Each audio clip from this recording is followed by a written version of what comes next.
Bueno, primero, a favor dentro del mundo de lo posible, ¿no? Nunca un acuerdo con el fondo es una cosa agradable, pero hay básicamente yo creo que dos cosas.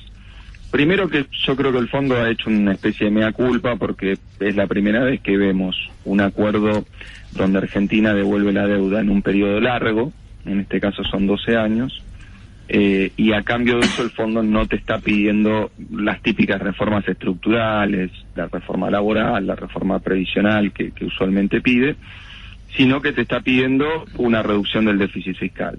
Y ese es el segundo punto, cuando vos ves la magnitud de la reducción del déficit fiscal, que es medio punto por año, eso es bastante menos que lo que el fondo le viene pidiendo a los últimos países que tuvieron que tener acuerdos con el fondo, y es la menor reducción del déficit fiscal que el fondo le pidió a la Argentina, por lo menos desde la vuelta a la democracia. Entonces, evaluado con los estándares de tengo que pagarte una deuda, te estoy pidiendo el tiempo más largo posible para pagártela, pero me vas a pedir esfuerzos a cambio, bueno, el esfuerzo que nos están pidiendo en esa comparación es chico, por eso me parece que dentro del mal trago, dentro del sapo que toca comerse, es un buen acuerdo.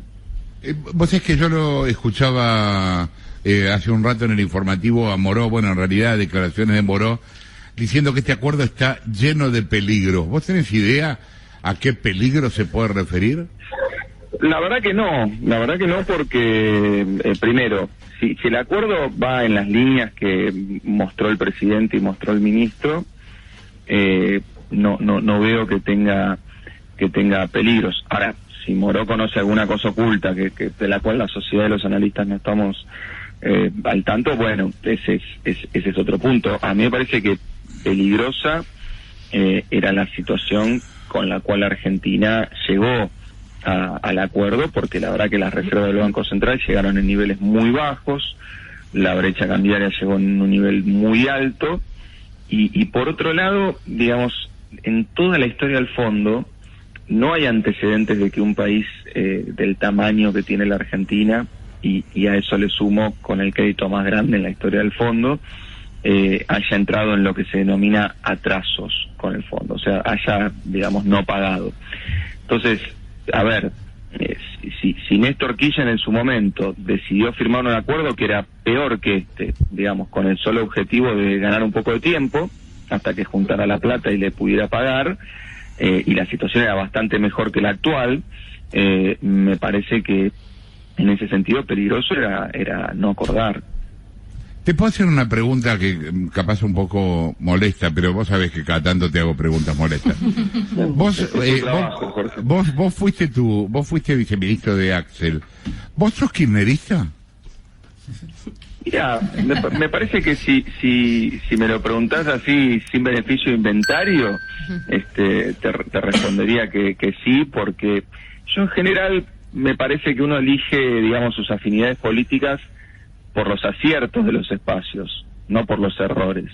Errores tienen todos los espacios. Vos después decís, bueno, a ver, ¿qué hizo bien Macri en la historia? ¿Qué hizo bien Cristina en la historia? ¿Qué hizo bien el radicalismo en la historia? Bueno, ahí decidís cuál te gusta. Ahora, si me preguntás por el rumbo que estoy viendo que el espacio del kirchnerismo le está intentando imprimir al gobierno en los últimos años, la verdad que no, y estoy bastante preocupado y te diría francamente intrigado, porque lo que no me doy cuenta, y creo que en eso tal vez el kirchnerismo debería ser más explícito, es cuál es la alternativa a no pagarle al fondo. ¿Por qué te digo esto? Porque es muy fácil quejarse del acuerdo con el fondo, y yo también entiendo el mal trago que le toca pasar al kirchnerismo con un crédito que tomó Macri, donde las reservas que deberían estar no están, y con la situación que toca heredar, arriba de eso la pandemia, etcétera. Ahora, si vos me decís, no, mira, el problema es que Alberto Fernández se quiso alinear con Estados Unidos y por eso va a cerrar con el fondo. Pero había una alternativa, que era que China te prestaba los 45.000 millones de dólares y no te pedía nada a cambio. Bueno, yo entonces te estaría diciendo, che, arreglemos con China. Ahora, China hace 10 años, que su estrategia es crecer adentro del fondo, De hecho, la cuota china pasó del 3% al 6% como resultado de gestiones de China. Incluso China logró que el yuan esté dentro de la canasta de monedas de la moneda del fondo, que son los DEX. Entonces, lo que China quiere hacer es dominar el fondo, sí, no romper claro. con el fondo. Entonces, mi punto es, si quisiéramos una mejor alternativa, donde no hay que ajustar, se puede subir las jubilaciones, y el Banco Central va a estar lleno de dólares, cosa que no vamos a tener una devaluación, yo estaría de ese lado. Como no la veo, si me preguntás, hoy, ¿estás de acuerdo con el rumbo que parece indicar una parte del kirchnerismo respecto de la cuestión con el fondo? No estoy de acuerdo. Yo pensaba justamente después de la renuncia de Máximo a la presidencia del bloque, que en verdad parece que el lugar ideal para el kirchnerismo es la oposición. Porque es muy difícil cuando vos tenés que gobernar y enfrentarte a determinadas cosas, vos lo sabés porque has gobernado, tomar determinadas conductas. Ahí es donde me llama la atención, digamos, porque, a ver, yo creo sinceramente, y lo conozco bastante y he discutido mucho con él de economía, que Máximo cree eso genuinamente, y ahí yo puedo decir, bueno, para mí está equivocado, pero mi opinión vale lo mismo que la de él. Ahora, en general el rol institucional de un jefe de bloque muchas veces es comerse sapos.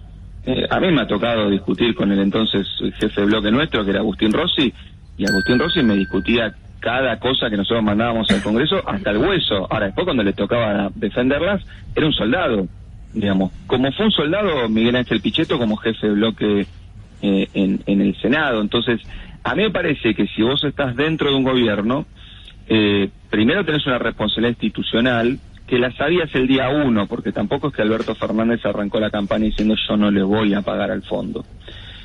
Segundo, me parece que tendrías que ofrecer una alternativa mejor, digamos, y objetivamente mejor. Porque, a ver, uno puede decir, si Alberto Fernández podría haber negociado mejor. Bueno, siempre que está mirando la negociación de afuera, dice yo lo hubiese hecho mejor. Es casi, te diría, un pecado humano ese. Sí, sí. Ahora, como yo no veo alternativa, me parece que esto, al final del día, debilita al gobierno, no debilita al fondo.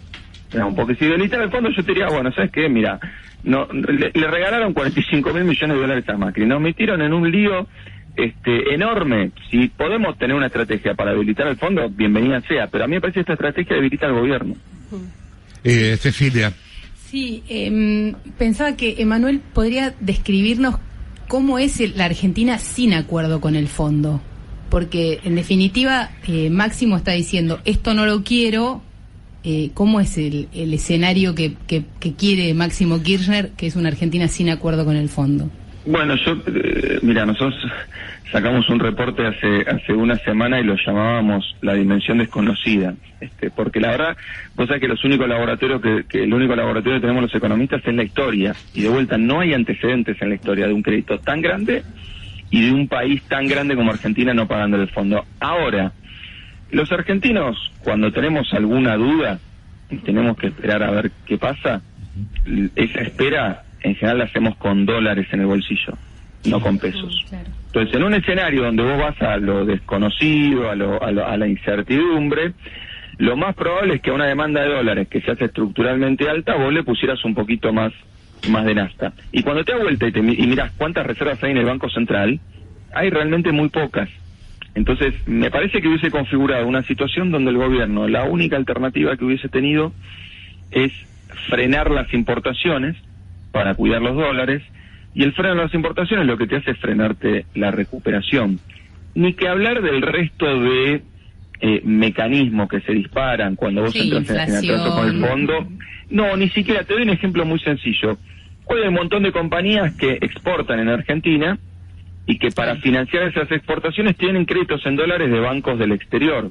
Bueno, hay la mayor parte de los bancos en el exterior, por estatuto, no le pueden prestar a las compañías que trabajan en países que no están en regla con el fondo. Entonces, además de lo que te decía de la demanda de dólares, hubieses tenido una contracción del crédito muy importante. Por eso me parece que ese escenario... La recesión es más grande, decís. Claro, no, yo entiendo que Máximo puede decir, tendríamos que haber negociado más fuerte, eso siempre es válido, y es la opinión de cada uno. Ahora, a lo hecho, pecho. Bueno, se negoció así, porque Cristina lo eligió Alberto, no lo eligió Máximo. Está claro que Máximo hubiese negociado distinto que Alberto. Pero es ignorancia es ignorancia sobre la economía lo que hace Máximo Kirchner. No, yo creo que Máximo, por ser una persona de un perfil bastante más bajo, por lo menos en los medios, siempre se lo tiende a subestimar, y a mí me parece que tanto en política como en economía el peor error que vos podés cometer es subestimar al otro. Creo que genuinamente piensa distinto, pero de vuelta, en este punto tengo una intriga que es, no entiendo la alternativa, y me parece que en su carta queda claro que él no está proponiendo como alternativa no pagar al fondo. Evidentemente, él tenía una estrategia de negociación distinta durante estos 2 años. Por eso creo que es, al final del día, una discusión que solo conocen Alberto, Cristina y Máximo. Máximo en algún momento le habrá dicho, mira, negocio distinto, Alberto habrá pensado que era peor. Ahora, dada la situación en la cual estamos, y dado que el fondo tiene como requisito, y que eso es una enseñanza del problema que se generó con Macri, el fondo tiene como requisito que el acuerdo, lo voy a decir en castellano porque en inglés se dice ownership, digamos, pero en castellano es que el acuerdo sea digerible por la sociedad argentina.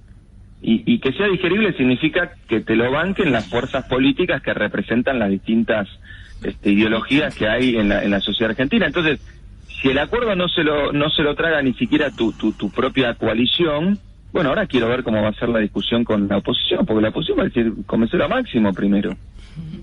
O no, imagínate que pasara al revés, que la oposición votara a favor con el gobierno. Claro. Bueno, y el kirchnerismo quedara afuera.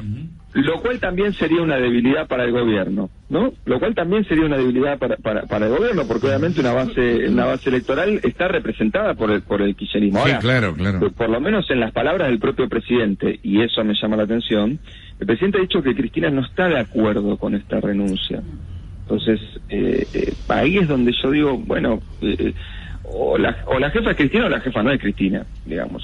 Yo, como funcionario público, hubo un montón de medidas y decisiones que tomaba mi gobierno con las cuales no estaba de acuerdo, por cuestiones técnicas o incluso por cuestiones políticas. Bueno, uno las discute a muerte, y después, si esa decisión no trastoca tus ideales profundos, bueno, te comes el sapo, todos los días te comes sapos. Claro. Jessica. Emanuel, ¿qué tal? Jessica Bossi. ¿Cuánto pesa el factor político? Pues estamos hablando de un acuerdo con el fondo que no está, porque no está el texto, nadie lo conoce, no se envió al Congreso, Massa no sé de dónde va a sacar los votos, porque es cierto que el kirchnerismo, Máximo no va a votar después de esta carta a favor. Le abre la puerta un montón para que... Los cercanos a la cámpora tampoco. Leopoldo Moroya advirtió que no, digamos, si se modifica el texto ya no es el texto acordado con el fondo, con lo cual, ¿cuánto pesa todo esto ahora en este acuerdo que no está, y en el corto plazo, el próximo mes, con el dólar, con la economía en general? ¿Qué pasa? Es que, por eso decía al principio, 100% es la influencia de la política en esto. ¿Por qué? Porque si vos me das a mí el manual del fondo, mira, te doy 2 ejemplos muy recientes. Con el manual del fondo en la mano, nosotros escribimos en mayo del 2018 que Macri lo máximo que podía conseguir era de 18.000 millones de dólares, porque era saber multiplicar. Mirabas la regla del fondo, multiplicabas, te da 18.000. Le dijeron 57.000. Respuesta, factor político. Con ese mismo manual del fondo, yo decía, si te dan 12 años para pagar, te van a pedir reforma laboral, reforma previsional, reforma fiscal. No te pidieron ninguna de las 3. Respuesta, decisión política.